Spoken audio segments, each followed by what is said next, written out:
Hi everyone, this is Paul here from the Magdalen Centre. Today I'm doing the monthly report for February, outlining the key themes that the going on in astrology, and mentioning key dates that will take place, and just explain what the themes will mean for us so that we can make best use of the energies present in February. Now, there aren't that many key dates this month compared to normal, primarily because there's only going to be one lunation in the month because it's right bang in the middle, and February being a short month is actually shorter than the moon's cycle around the Earth. So rather than having a new moon and a full moon, this time around we're only going to have the new moon, which is the solar eclipse in Aquarius on the 15th. So the other key dates is going to be the sun moving into Pisces on the 18th, and then that's about it. But even with the relatively few events taking place, it's going to be a very important month regardless, primarily because the first half of it is going to be dominated by the eclipse window.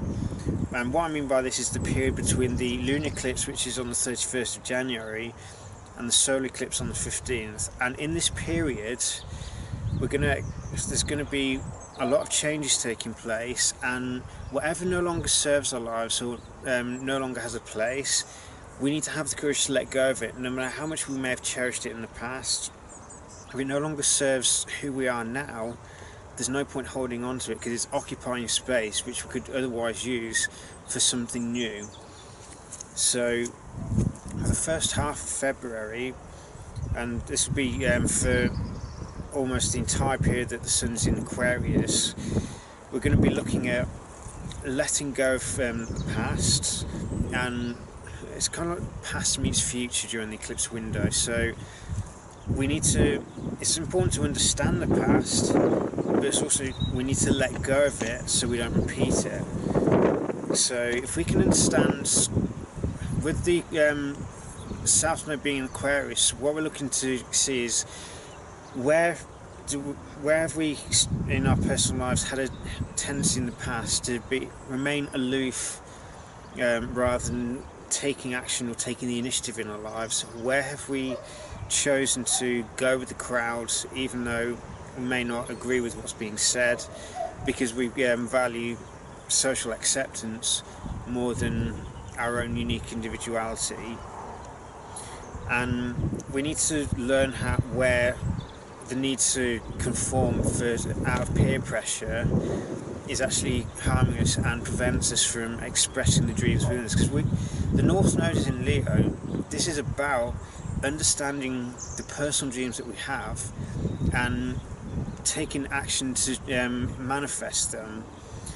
And the Aquarius and Leo form the axis of creativity. So Leo is about personal creativity, of nurturing the divine spark within us, and Aquarius is the collective. So through Aquarius, it's understanding the impacts that our own creative impulses has on the whole, and adjusting things accordingly to make sure that whatever we're creating is beneficial for the whole. But with Aquarius, there can be a fear of standing out. I mean, it's kind of like, seems a bit ironic saying that, but Aquarius kind of has two levels. On one hand, you've got group consciousness and desire for security within groups, and on the other you have the individuation impulse, where we learn to separate the remainder of the societal condition that we haven't already removed, in order to understand who we are as unique individuals, because each one of us, our true self, is independent of where we grew up, of what social conditioning we have, what beliefs we took on board, what teachings we were given. Each one of us has unique self-expression, and we can only be our best if we explore that. But we also need Leo to help balance that, because Aquarius is ideally humanitarian, it's future oriented, but if your mind's stuck in the future, you're not going to create anything. So Leo is about taking the visions from Aquarius and creating them here in the physical plane, and embracing the often messy process that creativity entails, because what we see in a vision often is perfect, we live in 3D reality, and here things move much slower. They don't manifest immediately necessarily, unless we know how to engage with divine flow properly. There's also, down here, we've got to contend with the fact that we're surrounded by 7 billion of the people, each with their own ideas, and we can't expect our ideas to dominate everyone else's. But what we can do is understand who we are. We can understand what vision we're bringing in, and preferably a higher vision, because there is a higher vision driving everything that's coming through the higher minds, and each one of us has the potential to be receptive to this and move into alignment with it. But we have to know ourselves first, and Leo is about the development of the ego in order for us to take action as unique individuals in order to manifest a vision into reality and build confidence through doing this, develop our willpower, and connect with that childlike creativity within us, that inner child, and express those warm emotions, play with ideas, and share them with other people who want to try the same thing, and then use the Aquarius energy to work together in an attitude community where we honour our own unique spark, we also honour it in other people, and we encourage each other to march to the rhythm of our own drums, but also combine our collective creative impulses and our unique strengths to help each other develop their own capabilities, to educate one another with the wisdom that we have, so that we empower everyone to work together in an atmosphere or an attitude of harmony, and with the ethic of uplifting one another rather than a win-lose. It's creating win-win situations by being the best version of ourselves that we can be, and nurturing other people to do the same if they choose to. If someone doesn't want to do that, don't force them. It's their free will that you're violating if you do, and it's not worth any karma for that. But if people want to become better versions of themselves and they're receptive to any guidance you have, obviously whatever guidance we give, it's important that we don't try and make them replicate us. Each person can only be who they truly are, but if we can help by giving them wisdom or knowledge of what we already know to help them become better at what they want to do, and then we share our capacities together, then we can create more enlightened communities where the collective health is based on nurturing the individual health of each person that's part of the community, because the health of the whole is dependent on the health of the parts. I mean, just look at the human body. If one organ is failing, that has a ripple effect for everything else. So we have to make sure that everything is treated equally, and whatever is necessary to uplift the other person so that they can become better versions of themselves and better able to help within the community, then the better things will be. Now, so with the solar eclipse in Aquarius, we're looking at the need to, this is on the 15th, and this is about new beginnings in areas like Aquarius. So it's understanding how we're connected to the collective whole, and it's lifting or transforming the mindset to push it beyond looking at our own personal needs and our own personal desires or actions and goals, and understanding the impact that we have on the collective. It's also things like developing detachment, not in the sense of aloofness, but just learning to take a step back and look at things objectively, so get a higher viewpoint. Because if we try and look at everything from ground level, then we don't necessarily see the big picture. Aquarius is about stepping up and stepping out of conventional thinking and looking down at things from a more objective lens, and trying to see the big picture, to understand that everything is interconnected and that nothing that we ever do happens in isolation. It may seem like that initially, but eventually things will ripple back to us to highlight the net result of those actions. So Aquarius is the wisdom of everything being interconnected, and it's understanding or looking to the future to understand what direction are we all heading in, and is it the right direction. But obviously the future is just a set of potentials. We can't live there. The mind can try, but the only place that things can truly happen is in the present moment.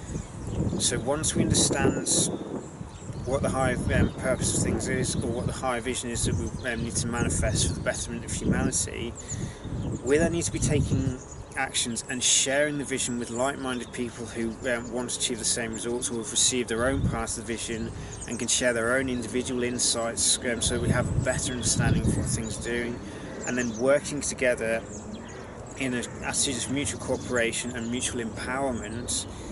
We can create more enlightened communities that seek to help or aid the health of the collective whole, help each of the individual members within it, but have a collective overriding vision that will aid us in becoming better versions of ourselves in the long run.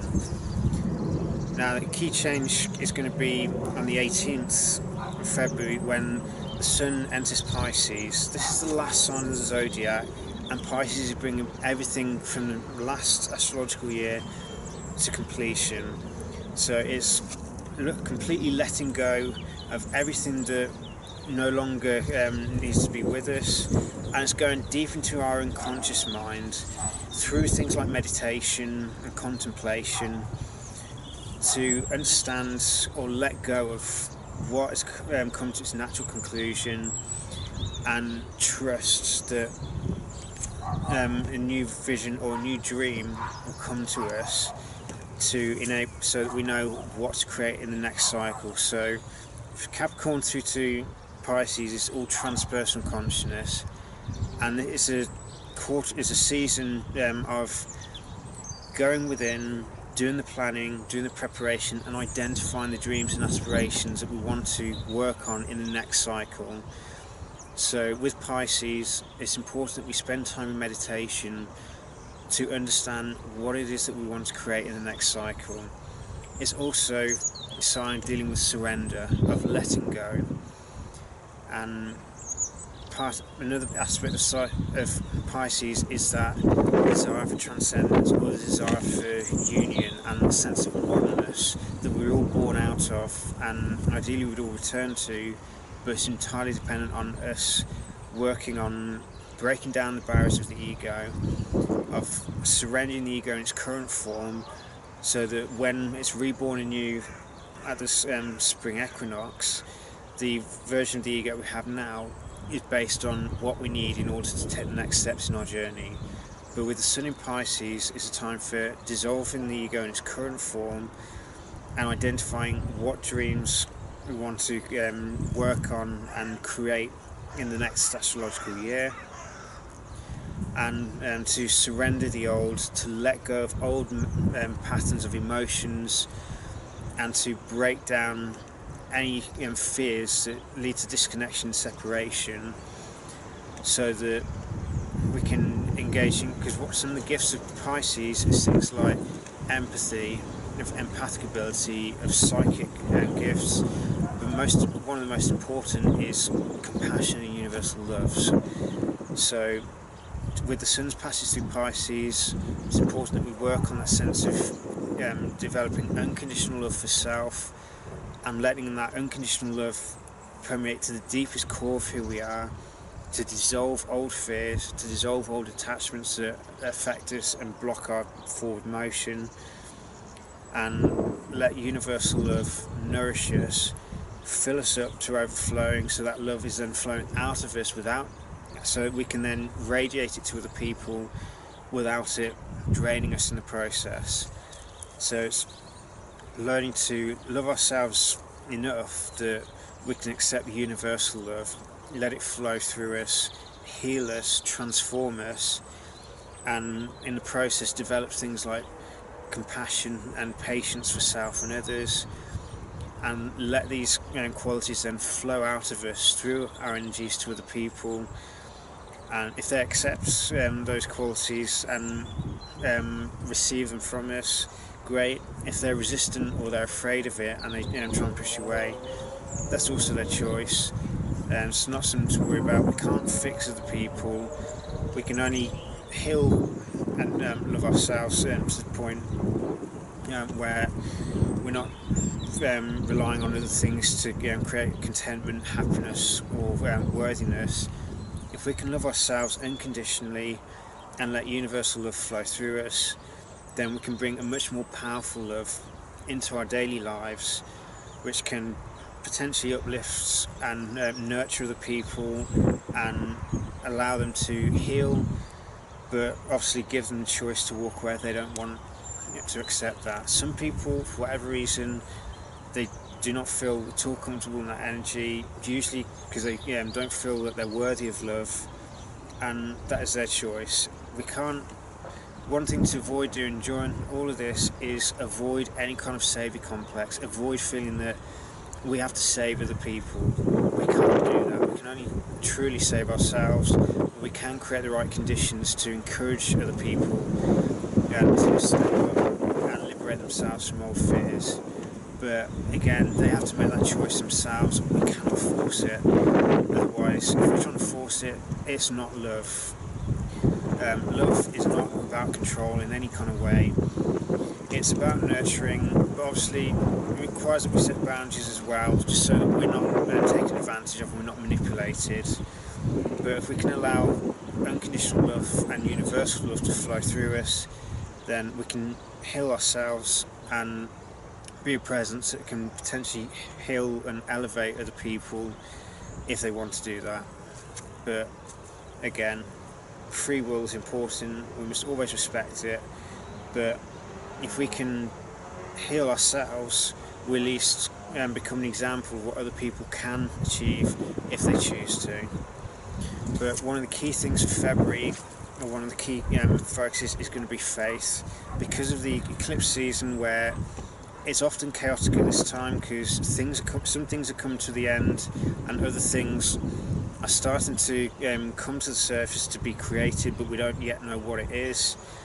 So February is a month where we really do need to engage in faith and trust that something that we may not understand yet, but will ultimately allow us to become the best versions of ourselves, will come through.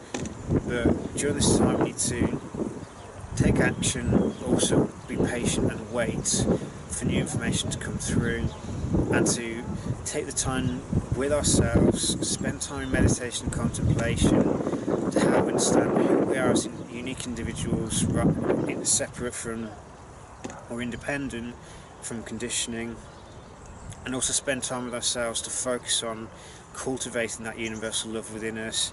This isn't something that's unique to the sun's passage through Pisces. It's something we should be practicing every single day anyway. But the sun's passage through Pisces is about closing off an old cycle and surrendering everything that no longer serves to the collective, and allowing new dreams to come through, ready for the next cycle, which obviously when the sun enters Aries in March, that's when we'll be taking the actions on these new goals. But if we don't clear out the past, we don't remove all the clutter from our minds and hearts, then we're not going to have that space for the new beginnings in Aries. So I hope this use of guide for the month of February. It's quite a bit to take on board, even though there's not a lot really happening. But I hope this month brings you many blessings and much growth and the release of the old. Take care.